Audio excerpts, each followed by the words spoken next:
Sobat IMC, senang banget deh ini kalau udah menemui lagi Sobat IMC melalui IMC Podcast Corner. Itu artinya kalau Sobat IMC rajin nonton di channel YouTube kita, Sobat IMC termasuk orang yang aware sama masalah kesehatan dan mencari sumber dari ahlinya ya, bukan dari berita hoax, oke? Dan tentu saja seperti biasa IMC Podcast Corner akan menghadirkan dokter-dokter dari Rumah Sakit IMC. Kali ini masih dari Rumah Sakit IMC Sentul. Nah, kita sapa dulu ya, Dr. Leo Randy, spesialis bedah konsultan pediatri. Halo, Dok. Sobat CMC, semoga sehat semuanya. Sehat ya, Dok ya. Dokternya juga harus sehat ya, Dok. Oke, Dok, kita sekarang akan ngobrolin tentang macam-macam hernia dan penanganannya. Nah, ini menarik sekali ya. Mungkin banyak di antara Sobat IMC yang pernah mengalami hernia ini, tapi sebelumnya tuh nggak ngeh. Begitu dikasih tahu sama dokter, ini hernia, terus kaget sendiri gitu ya. Apaan sih nih hernia gitu ya.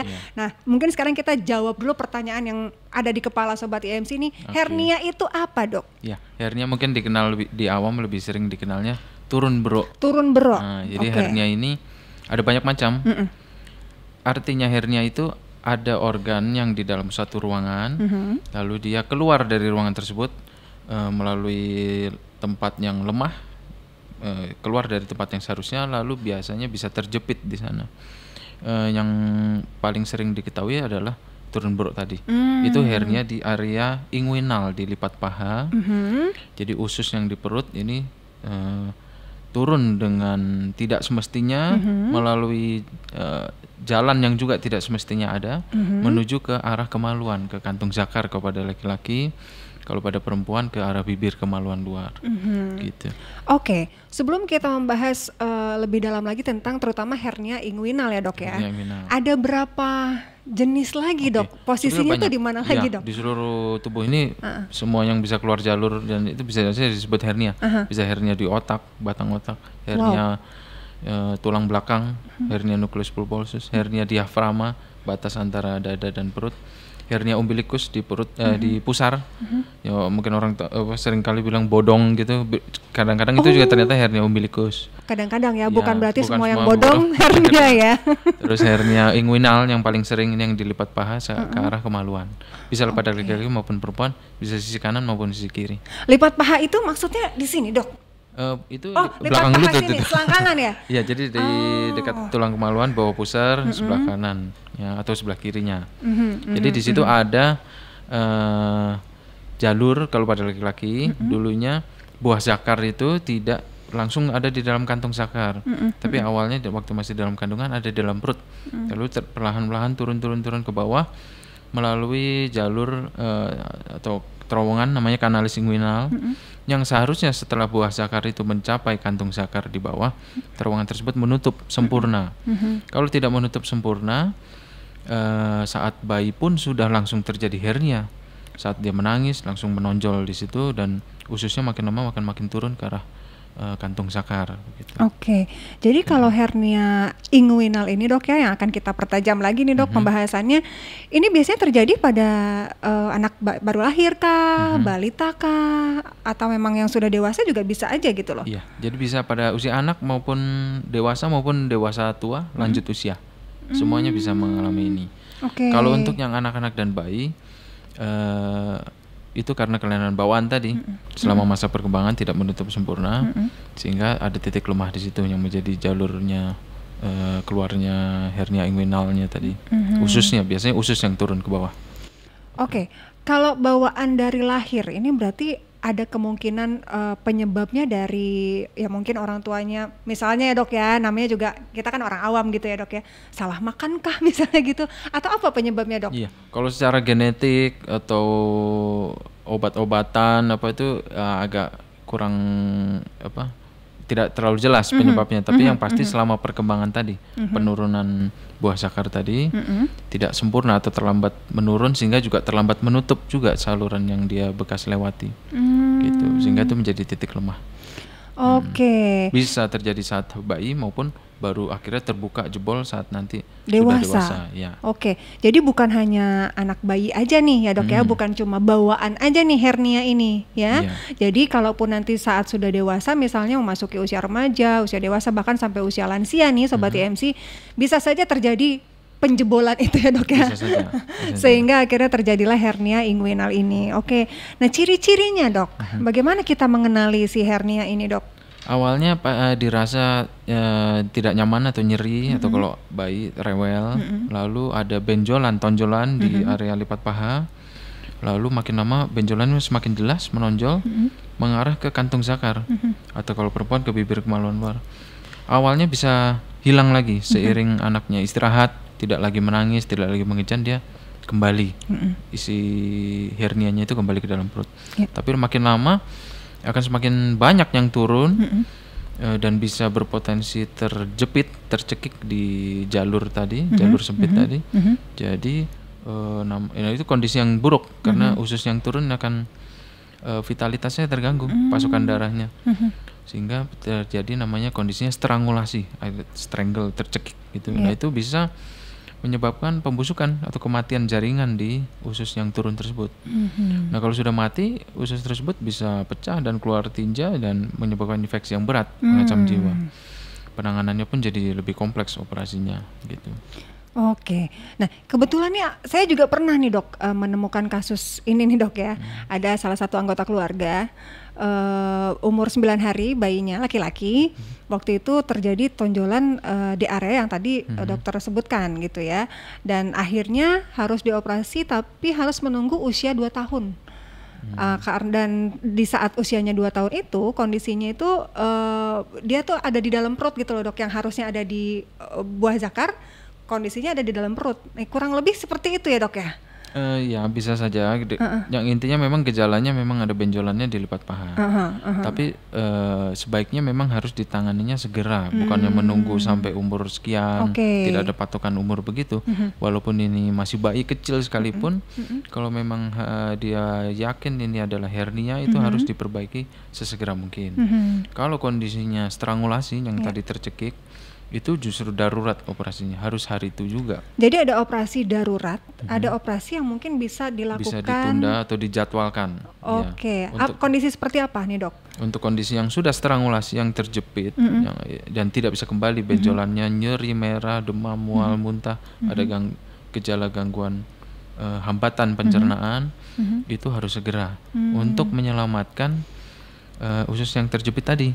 Diharapkan belum sempat mati jaringannya. Tapi kalau sudah terlanjur, sudah mati jaringannya, usus tersebut yang busuk itu mau tidak mau harus dibuang. Lalu nanti sisa usus yang sehat bisa disambung lagi. Kalau kondisinya masih memungkinkan. Kalau kondisi tidak memungkinkan, pilihan yang sangat tidak enak dilakukan, ya usus yang tersisa harus diistirahatkan dulu sampai harus di stoma, diistirahatkan di dinding perut, baru nanti setelah kondisi baik disambung lagi kembali ke normal. Sangat jarang sampai harus ke tahap ini, tapi bisa saja terjadi kalau terjadi keterlambatan penanganan. Iya, oke. Itu untuk yang darurat ya dok ya. Tapi kalau misalnya yang bisa ditunda nih ya, ini berarti kan levelnya masih kalau di Basreng tuh masih level 1 gitu ya dok ya. Nah ini ada treatment khusus nggak sampai si anak ini atau si pasien ini bisa melakukan operasi? Apa yang tidak boleh dan boleh dilakukan? Untuk sementara waktu sebaiknya semua aktivitas yang menyebabkan mengejan, batuk itu harus direm dulu supaya tekanan di dalam perutnya tidak berlebihan. Lalu yang kedua, kadang-kadang orang pergi ke tukang urut untuk mengembalikan itu. Memang bisa saja dia kembali, tapi pasti akan turun lagi karena lubang yang ada ya tetap ada, itu kan tidak bisa hilang. Nah itu satu-satu cara, tidak bisa juga dengan obat, lubang itu harus ditutup melalui operasi. Dan justru bahayanya di urut itu adalah jaringan yang tadi yang sedang terjebak di tempat yang tidak seharusnya itu bisa mengalami kerusakan lebih parah gitu. Jadi sangat tidak dianjurkan sebetulnya. Celana untuk penahan seperti celana olahraga atau apa yang khusus untuk menahan hernia itu pun juga hanya untuk menahan itu tidak keluar saja, tapi lubang yang ada tetap selalu ada, itu harus diperbaiki dari operasi. Jadi penanganan satu-satunya untuk hernia ini adalah operasi ya dok? Untuk hernia iya, operasinya bisa dengan operasi seperti biasa, dibelah, terbuka, diperbaiki, jalan keluarnya ditutup, lalu kalau cara baru dengan laparoskopi. Jadi kita tidak membuat sayatan yang besar, tapi hanya lubang kecil untuk kamera masuk dan tangan bekerja memperbaiki dari dalam. Secara estetik lebih baik, nyerinya lebih baik, nyerinya lebih kurang, perawatan juga lebih cepat. Gitu.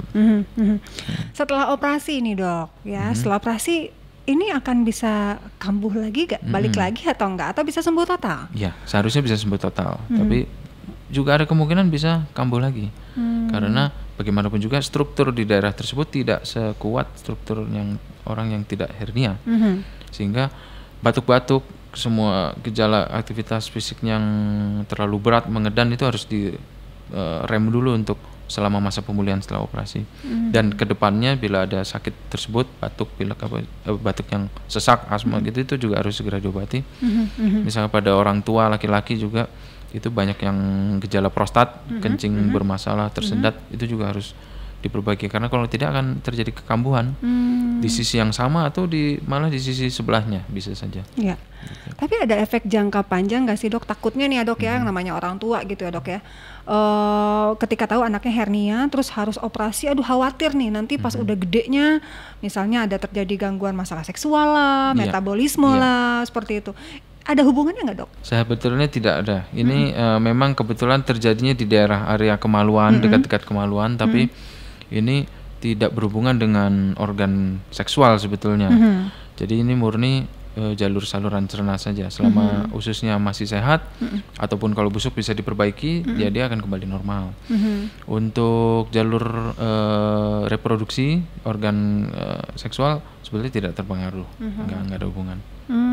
Oke, iya.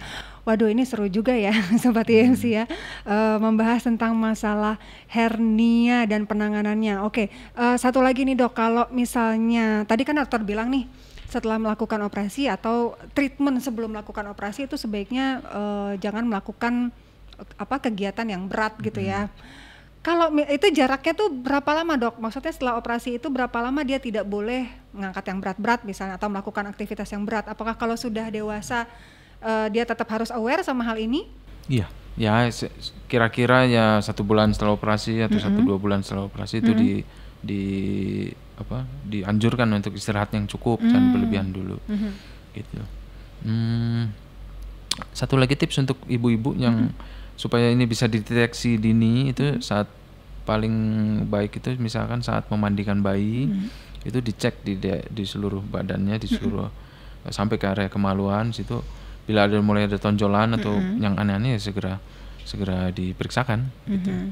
Oke, jadi tips nih ya Sobat IMC dari Dr. Leo seputar hernia ini, bagaimana sih cara kita mengenalinya kalau misalnya Sobat IMC baru aja punya baby gitu ya, saat memandikan mungkin harus lebih diperhatikan lagi di area lipatan paha, selangkangan situ ya dok ya. Kalau memang terjadi atau terlihat hal-hal yang tidak umum gitu seperti tonjolan-tonjolan, sebaiknya jangan main urut-urut aja ya dok ya. Aduh ngeri juga apalagi nih anak bayi masih rentan gitu ya. Langsung saja periksakan atau bawa putra-putri Anda ke rumah sakit untuk tentunya mendapatkan penanganan yang lebih lanjut begitu ya dok ya. Betul. Itu tipsnya tadi untuk ibu-ibu. Kalau tips lainnya mungkin dok selain kita mencegah dini atau mengetahui lebih dini tentang hernia ini? Ya saat kalau kita sudah mulai merasa aktivitas fisik kita berlebihan, lalu mulai merasa ada nyeri-nyeri di lipat paha, apalagi ada benjolan, ya sesegera mungkin diperiksakan, gitu. Jangan sampai itu ternyata sebetulnya ada hernia, dan jangan berpikir bahwa hernia ini bisa hilang dengan sendirinya. Sekali hernia dia sebetulnya jalannya sudah terbuka, dan jalan itu sayangnya hanya bisa diperbaiki dengan operasi. Oke. Laki-laki atau perempuan yang sering banyak kena dok? Hampir sama, sedikit lebih banyak pada laki-laki. Laki-laki? Ya. Oke. Tapi kenapa perempuan tidak menutup kemungkinan bisa kena ini juga. Oke, tapi laki-laki lebih banyak. Tapi bukan berarti perempuan tuh terus ya udahlah hernia kan nggak biasanya kena cowok, nggak mesti kayak gitu ya dok ya. Justru kita tetap harus lebih aware ya. Oke. Nah kalau misalnya Sobat IMC mungkin mengalami hal yang sama, pengen segera memeriksakan diri ke dokter, terus berpikir, aduh saya mau cek ke dokter Leo. Jangan lupa untuk mengecek jadwal dokter Leo di website Rumah Sakit IMC ya. Terus kalau mau tahu informasi seputar event-event atau apapun itu tentang Rumah Sakit IMC, jangan lupa untuk follow Instagram @rs.imc. Dokter Leo harusnya udah follow ya. Kemudian juga untuk terus mengikuti IMC Podcast Corner, jangan lupa untuk subscribe channel YouTube kita di RS IMC. Oke. Nah, Dokter Leo terima kasih banyak untuk bincang-bincang kita hari ini. Kita menjadi menambah wawasan baru terutama tentang hernia dan penanganannya ya Dok ya. Mudah-mudahan bermanfaat buat Sobat IMC, dan itulah tadi Dr. Leo Rendy, spesialis bedah konsultan pediatri dari Rumah Sakit IMC Sentul. Kita pamit dulu untuk menemui Sobat IMC di IMC Podcast Corner berikutnya dengan tema-tema yang tidak kalah menarik. Saya Leni Diandra, sampai jumpa.